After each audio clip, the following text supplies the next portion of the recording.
sila namumuhay. Kung maalala nga natin ay biglang dumating si Jing nung nawalan na nga ng malay etong si Kite at si Gon sa huling atake nila dito kay Dawn Freaks. Makikita din natin na wala pa ring malay at bagsak etong sila Zeno, Silva, Zig, Killua at Hisoka.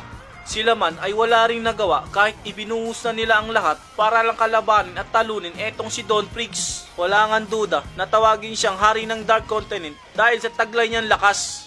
Ngayon naman ay si Jing na nga lang ang may malay sa kanila. Siya na nga rin lang ang mag-isang lalaban ngayon kay Dawn Freaks. Ngunit bakit nga ba nawala etong si Jing? At hindi na lang siya tumulong sa kanyang mga kasamahan para nga labanan etong si Dawn Freaks. Habang namang nakatingin siya kay Jing. Ang akala ko ay tapos ka na o di kaya ay umuwi sa inyong lugar. Yan nga ang sinabi niya dito kay Jing. At eto naman ang sagot ni Jing. Hindi kita matatalo kung bawas ang aking kapangyarihan. Kaya naisip ko na muna magpahinga para talunin ka.